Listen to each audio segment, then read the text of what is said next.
Bonjour François Bautelet. Bonjour Patrick Lavallée. Merci de m'avoir permis de m'asseoir dans ton stand. Alors dis donc, nous c'est le théâtre, c'est l'écriture.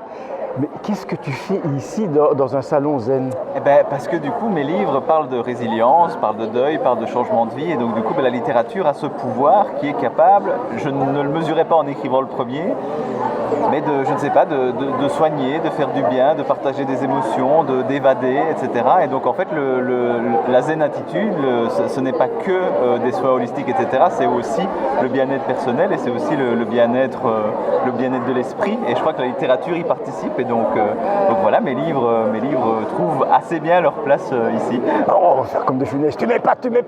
Oh, il met pas. Oui, parce que c'est vrai, il y a des gens qui viennent de venir ici au stand. C'est pour ça qu'on a commencé avec un léger décalage de l'interview. Et elles t'ont te féliciter, elles aiment ce que tu écris. Non, je ne fais pas l'étonner parce que je connais tes talents. C'est un plaisir de te rencontrer, c'est un plaisir de te revoir chaque fois. Merci, tu me dois une pièce de théâtre. Oui, je t'attends toujours. Et elle est pratiquement écrite, donc il y a un rôle pour toi. Et mais je suis content de te voir ici parce qu'on a besoin de ça. On a besoin de cette zen attitude. On a besoin.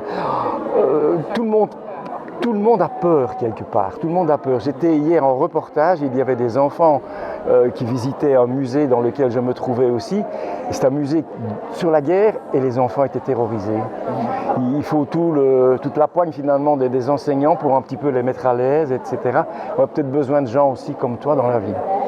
Je ne sais pas, mais en tout cas, voilà, moi modestement, j'ai écrit des livres. Ils ont du succès, la preuve. Voilà. Ils ont le succès que les gens veulent bien leur donner, donc merci pour ça, merci à eux.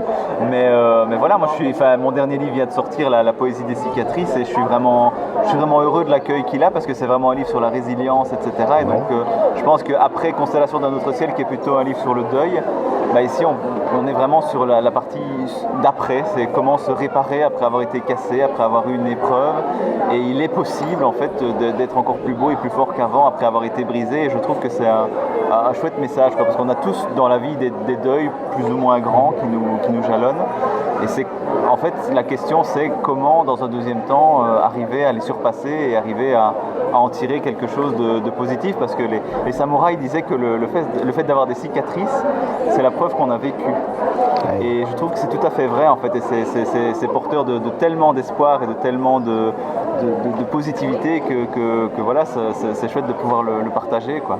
C'est chouette aussi de te revoir dans un univers qui te convient bien finalement, puisque ça remplit tout ce que tu as en toi. Tu es une très belle personne. Merci. Et voilà, je vais te quitter parce que là, il y a des gens qui attendent pour venir près de toi. Et on se revoit au théâtre? Avec grand plaisir, écoute. Cochon qui s'en dédie parce qu'on a des témoins. On a des témoins. À bientôt, François. Bonne chose, Merci beaucoup. Salut. À bientôt, salut.